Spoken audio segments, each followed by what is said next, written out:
आप ये video YouTube पर देख रहे हैं तो हमारे चैनल को सब्सक्राइब करें और बेल आइकन को दबाना ना भूलें।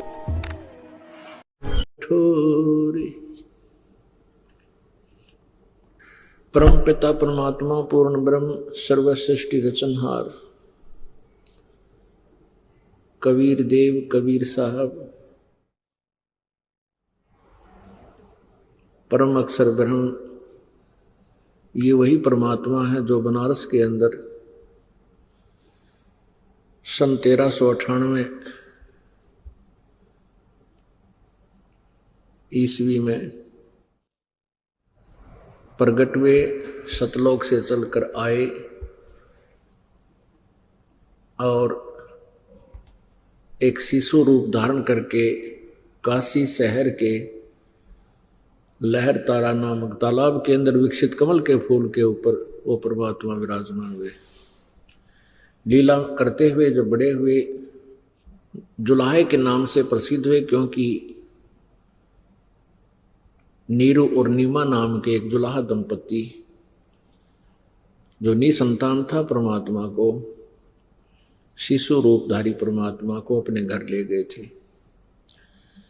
लीला में शरीर से जब परमात्मा बड़े हुए, जुलाहे का कार्य करते थे, जिस कारण से वो कबीर जुलाहा नाम से प्रसिद्ध हुए।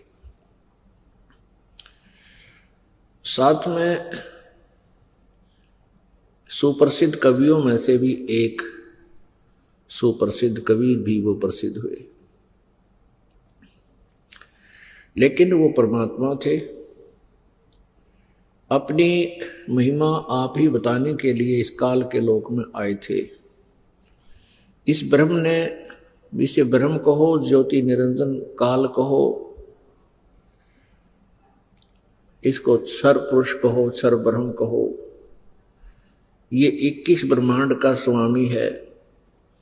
ये हम सभी को यहाँ मिसगाइड करके रखे हुए है। इसने हमें अपने पिता का ज्ञान नहीं होने दिया। हमारा कौन परमात्मा है, हमारा उद्देश्य यहाँ पर क्या है, हम विवश होकर के इतना ही जान सके कि ये जन्मना और मरना यहाँ का अटल विधान है,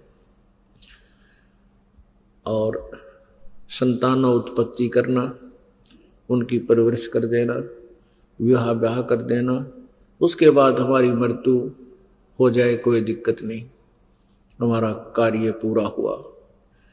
लेकिन परमात्मा ने आके हमें बताया कि जो कार्य तुमने मनुष्य जीवन से करना था वो तो प्रारंभ भी नहीं कर पाए और जीवन व्यर्थ हो गया। परमात्मा क्या बताते थे?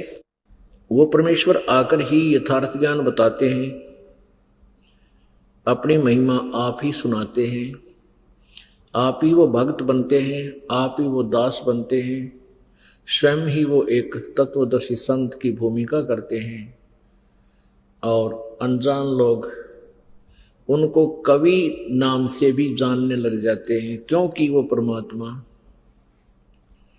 अपनी महिमा लोकोक्तियों के माध्यम से, शब्दावलियों के माध्यम से, कविताओं के माध्यम से बोल बोल के सुनाता है। कारण क्या है कि हमारे अंदर एक विषय है कान का, हमारे अंदर एक विषय है शब्द का, शब्द सुनने का, और इस विषय के कारण भी हम प्रभावित होते हैं। तो परमात्मा ने इन लोकोक्तियों के माध्यम से, शब्दावलियों के माध्यम से, यानी पद्य भाग के माध्यम से, इसलिए भी अनिवार्य समझा अपने महिमा को गाना सुनाना कि कान के विषय के कारण भी ये कुछ देर मेरे द्वारा सुनाए गए ज्ञान को सुन लेंगे। परमात्मा की बहुत सुरीली आवाज थी।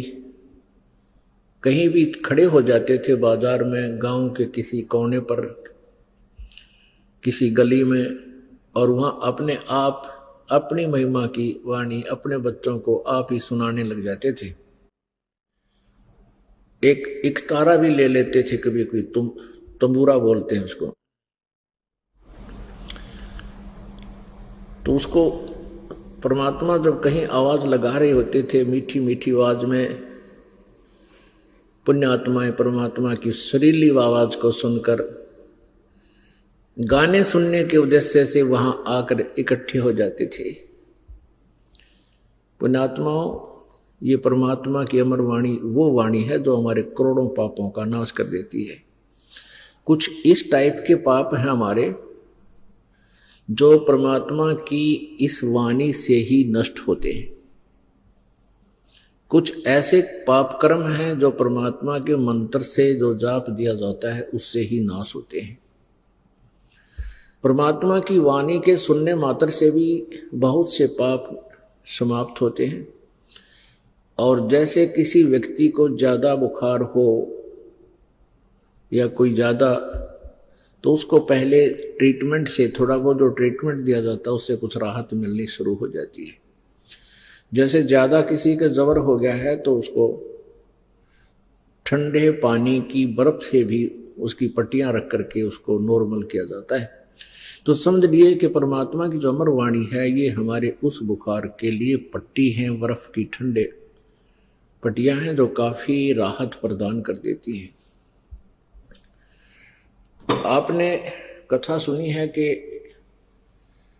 भगवान शिव जी पार्वती जी को, अपनी पत्नी को अमर कथा सुना रहा था। उसने एक, जहां आजकल अमरनाथ बना हुआ है वहां पर एक सूखा तरवर था, टरी था,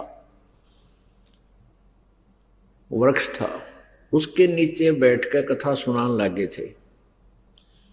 और उससे पहले भगवान शिव जी ने 3 बार ऐसे हाथ से तारी बजाई थी, इतनी भयंकर नाद हुआ था, वह आवाज हुई थी, उसके सुनकर वहां के आसपास का कोई पक्षी पशु था वो दूर भाग गए थे डर के। उसका उद्देश्य यही था कि इस अमर वाणी का असर किसी निकम्मी आत्मा पर ना हो जाए ताकि वो कोई गड़बड़ कर दे। तो ऐसे इन मंत्रों को गुप्त भी रखा जाता है। तो जब पार्वती जी को मंत्र सुना रहे थे तो उसके अंदर एक वृक्ष के अंदर एक होलो प्लेस था जिसको खोगर बोलते हैं, खाली स्थान सा होता है सूखे वृक्षों में। उसमें एक तोते, मादा तोते ने अंडे उत्पन्न कर रखे थे और जो स्वस्थ अंडे थे वो उस तारी के बजने मात्र से सब अंडों में से बच्चे निकलकर बनकर बाहर चले गए, उड़ गए। एक गंदा अंडा पड़ा था, वो उस तारी से स्वस्थ नहीं हुआ और उसमें एक संस्कारवश एक आत्मा उसमें चिपकी हुई थी। पुण्यात्माओं, ये संस्कार होते हैं, जैसे कई बच्चे गर्भ में मर जाते हैं, उनका संस्कार गर्भ में ही मरने का होता है। ऐसे ही उस आत्मा का संस्कार था उस गंदे अंडे में ही, वो संस्कार था कि वो गंदे अंडे से ही उसका योग संयोग था। तो भगवान शिव जी ने पूर्ण परमात्मा के बारे में जानकारी शुरू की। पुण्यात्मा यहाँ ध्यान से विचार करना कि विचलित हो जाते हैं जो अनजान से बच्चे होते हैं, पहली दो दूसरी तीसरी बार सत्संग सुनते हैं, कि यहाँ एक प्रश्न मन में उठेगा कि जैसे भगवान शिव जी ने कथा सुनाकर उस गंदे अंडे में जो संस्कारवश एक आत्मा चिपकी हुई थी उसको स्वस्थ कर दिया, वो बच्चा बन गया और वो उड़कर चला गया, तो इससे आपके मन में ये आएगी कि ये भी कर्म के फल को चेंज कर देते हैं। नहीं, ये प्रारब्ध था इसका, और जो प्रारब्ध में लिखा होता है ये परमात्मा, तीनों भगवान, तीनों देवता उसको केवल अप्लीकेबल ही कर सकते हैं, परिवर्तन नहीं कर सकते, क्योंकि ये अध्यात्म ज्ञान है और तत्व ज्ञान है। ये वो ज्ञान है जो अभी तक परमात्मा ने, कबीर जी ने किसी को प्रदान नहीं किया था, दास पर कृपा की है। तो इसलिए इसको बार बार सुनाना और समय समय पर इसके जो डाउट क्रिएट होने के स्थान हैं उन कंसेप्ट को क्लियर करना अति आवश्यक हो जाता है। फिर साथ में एक और है कि इसमें जैसे कथा जो परमात्मा की सुनाई जाती है, क्योंकि ये स्वयं भी जीव है, ब्रह्मा विष्णु महेश भी एक जीव है, आप जैसे ही हैं।